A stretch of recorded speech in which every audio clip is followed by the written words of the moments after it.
The Egyptians on the east bank of the canal were split into two armies, one in the north and one in the south. 100,000 men and about 1,000 tanks, well dug in and well defended by minefields. They looked impregnable. But one of Sharon's patrols had discovered a narrow gap, just 1 mile wide, between the two armies at this spot, where the Suez Canal joined a large salt lake. Sharon was ordered to push through here with his tanks, widen the gap, and secure a corridor through to the canal. The Israelis would bridge the canal, and hundreds of tanks would then pour across it and fan out north and south to cut off the Egyptians from behind. The Egyptians' positions on the eastern canal bank would then be untenable. For the Israelis, the whole operation would be fraught with danger. The biggest threat was an Egyptian stronghold here, called Chinese Farm. It was just north of the planned Israeli corridor. Sharon had to neutralize the Egyptians at Chinese Farm if the Israeli plan was to succeed. But what the Israelis didn't know was just how big the Egyptian presence was at Chinese Farm. Large numbers of Egyptian tanks and infantry were gathered there. Unaware of how outnumbered they were, at dusk on October the 15th, the Israeli assault force moved in. Sharon's tank crews approached Chinese Farm to make their surprise attack. They moved in from 3 different directions, but the Egyptian position was a lot stronger than the Israelis had expected. A ferocious night battle erupted between the Israelis and the Egyptians. Both sides now faced the same problem. The fighting was at such close quarters that it was difficult to tell who was friend and who was foe. At one point, when my tank had stopped, an Egyptian soldier climbed onto it and asked me in Arabic for a cigarette. He thought we were Egyptians. I bent down and pulled the pin on a grenade and tossed it at him. All night, the Egyptians put up a stiff defense. They disabled Israeli tanks and killed and wounded enemy soldiers. The Israelis realized they faced a tough fight to secure the vital road to the canal. The Egyptians were spread out like a horseshoe. They could shoot at us from 3 sides. It was a carpet of fire, the bullets were everywhere. I thought, from here, we are not going to get out alive. This is our death place.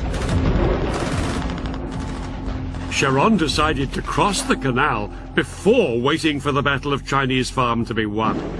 At midnight, he sent 750 paratroopers to sneak across and establish the vital toehold on the west bank. His men had been totally unopposed. But to turn this into a major breakthrough, the Israelis would need to get thousands more men and tanks across the canal. In fact, the Israelis had built a mobile bridge a year before the war for just this purpose. The bridge was 180 meters long, weighed 400 tons, and took 3 days to put together. Once assembled, it was towed on metal rollers through the desert by 12 tanks along the only road down to the canal. But there was a problem. Because of the fighting still raging at Chinese Farm, the road to the canal was blocked by a huge traffic jam. By daybreak, the bridge had only travelled 2 miles. There were another 13 to go. Sharon needed to get tanks across the canal to reinforce his troops who'd crossed earlier. Without the bridge in place, he had to float 50 tanks across on inflatable rafts. The sudden appearance of Israeli tanks on the west bank of the canal was a huge surprise for the Egyptians. Soldiers manning the SAM batteries reported that groups of several tanks would show up in the distance, open fire at them, and then disappear.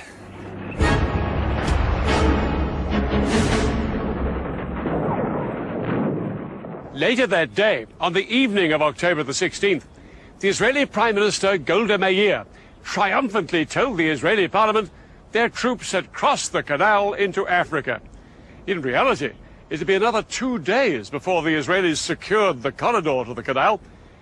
It wasn't until October the 19th that the bridge was finally in place.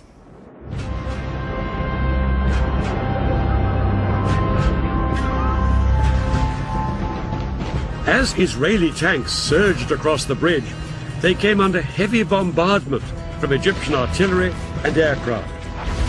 But the tanks pushed on to their first objectives on the West Bank, Egypt's SAM missile sites. Once these missiles were destroyed, Israeli warplanes swept into the attack, in support of the tanks fanning out north and south on the west bank of the canal.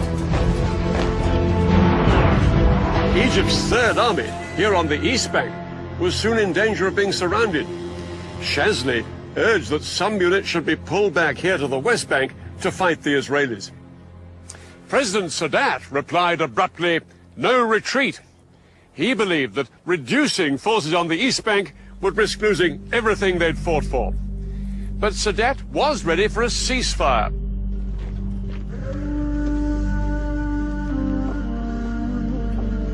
It was announced on the 22nd of October. The Israelis agreed to the ceasefire as well, but in reality ignored it and pushed on south to secure more land west of the canal.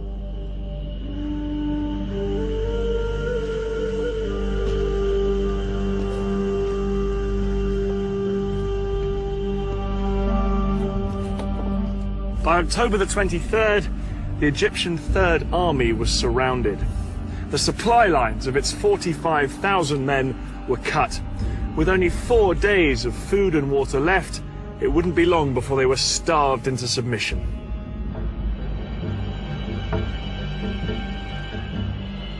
Some Egyptian soldiers were so desperate they surrendered.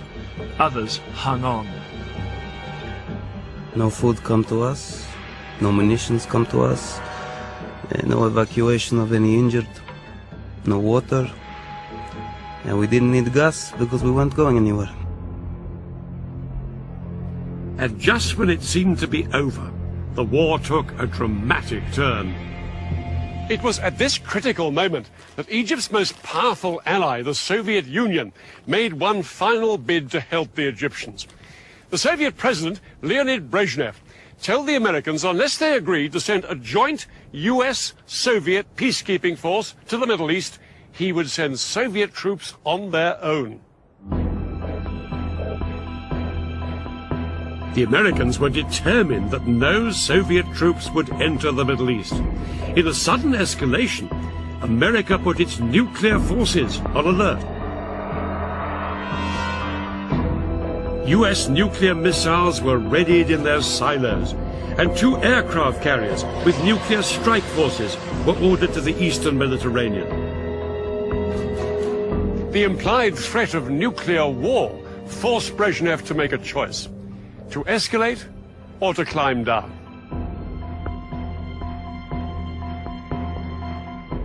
Brezhnev decided to climb down, and no Soviet troops went to the Middle East. But the flurry of international pressure had made its mark. On October the 25th, the Israelis finally heeded the ceasefire, and the October war was effectively over.